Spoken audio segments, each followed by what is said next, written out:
ग्रहपीडा करोद्रंष्टि रक्तनेत्रो महोदरः पंचविंशति नामानि समृत्वा राहुं सदा नरः ये पठेन् महती पीडा तस्य नश्यति केवलम् आरोग्यं पुत्रमतुलां श्रियं धान्यं पशूंस्तथा ददाति राहुस्तस्मै ये पठते स्तोत्रमुत्तमं सततं पठते यस्तु जीवेद् वर्षशतं नरः तपसा धर्ममाराध्य पुष्करे भास्करः पुरा धर्मं सूर्यः सुतं प्राप धर्मराजं नमाम्यहम् समता सर्वभूतेषु यस्य सर्वस्य साक्षिणः अतो यन्नाम शमनम् इति तं प्रणमाम्यहम् येनान्तष्कृतो विश्वे सर्वेषां जीविनां परम् कर्मानुरूपं कालेन तं कृतान्तं नमाम्यहम् बिभर्ति दण्डं दण्डाय पापिनां शुद्धिहेतवे नमामि तं दण्डधरं यशशास्ता सर्वजीविनां विश्वं च कलयत्येव यशस्वेषु च सन्ततम् अतीव दुर्निवार्यं च तं कालं प्रणमाम्यहम् तपस्वी ब्रह्मनिष्ठो यः संयमी सन् जितेन्द्रिय जीवनं कर्मफलादः तं यमं प्रणमाम्यहम् स्वात्मारमश्च सर्वज्ञो मित्रं पुण्यकृतां भवेत् पापिनां क्लेशदो नित्यं पुण्यमित्रं नमाम्यहम् यज्जनं ब्रह्मणोषेण ज्वलन्तं ब्रह्म तेजसा यो ध्यायति परमं ब्रह्म तमीशं प्रणमाम्यहम् इत्युक्त्वा स च सावित्री प्रणनामयमं मुने यं स्तं शक्तिभजनं क्रमपाकमुवाचः इदं यमाष्टकं नित्यं प्रातरुत्थाय यः पठेत् यमातस्य भयं नास्ति सर्वपापात् प्रमुच्यते महापापी यदि पठेन् नित्यं भक्तिसमन्वितः यमः करोति संशुद्धं कायव्यूहेन निश्चितम्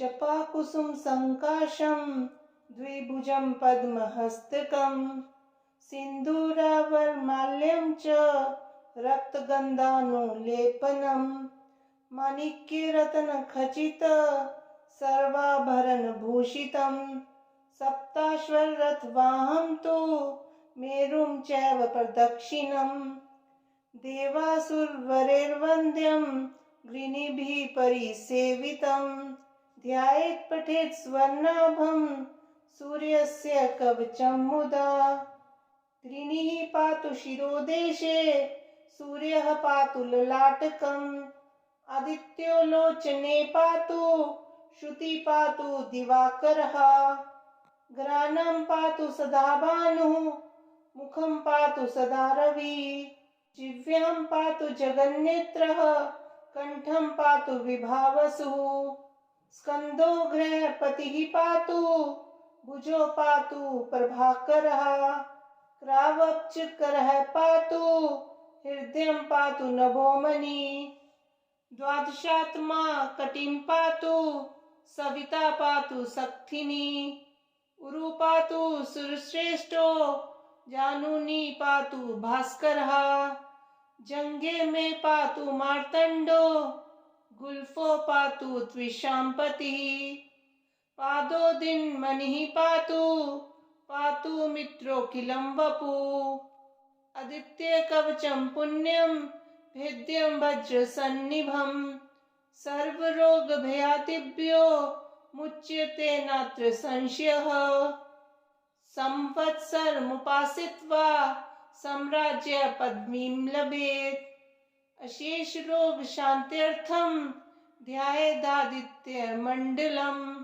अनेक रत्न संयुक्तं स्वर्णमाणिकाय भूषणम् कल्पवृक्ष समाकीर्णं कदम्ब कुसुम प्रियं सिंदूरवर्णाय सुमंडलाय सुवर्ण रत्नाभरणाय तुभ्यं पद्मादिनेत्रे च सुपंकजाय धर्मेन्द्र नारायण शंकराय संरक्त चूर्णं ससुवर्ण तोयं सकुकुमाभं सकुशं सुपुष्पं प्रदत्तमादाय च हेमपात्रे प्रशस्तनादं भगवन् प्रसीद। कञ्जातपत्राय तिलोचनाय कर्णावतंसोज्ज्वलकुण्डलाय कारुण्यपात्राय सुवंशजाय नमोऽस्तु रामाय सलक्ष्मणाय विद्युत्निभाम्बुधसुविग्रहाय विद्याधरे संस्तुत सद्गुणाय वीरावताराय विरोतिहन्त्रे नमोऽस्तु रामाय सलक्ष्मणाय संसक्त दिव्यायुधकार्मुकाय समुद्रगर्वा पहरायुधाय सुग्रीवमित्राय सुरारिहन्त्रे नमोऽस्तु रामाय सलक्ष्मणाय पीताम्बरालङ्कृतमध्यकाय पितामहेन्द्रामरवन्दिताय पित्रे सभक्तस्य जनस्य मात्रे नमोऽस्तु रामाय सलक्ष्मणाय नमो नमस्ते किलपूजिताय नमो नमश्चन्द्रनिबाननाय नमो नमस्ते रघुवंशजाय नमोऽस्तु रामाय सलक्ष्मणाय। इमानि पंचरत्नानि त्रियसन्ध्यं यः पठे नरा सर्वपाप विनिर्मुक्ता स याति परमां गतिम्।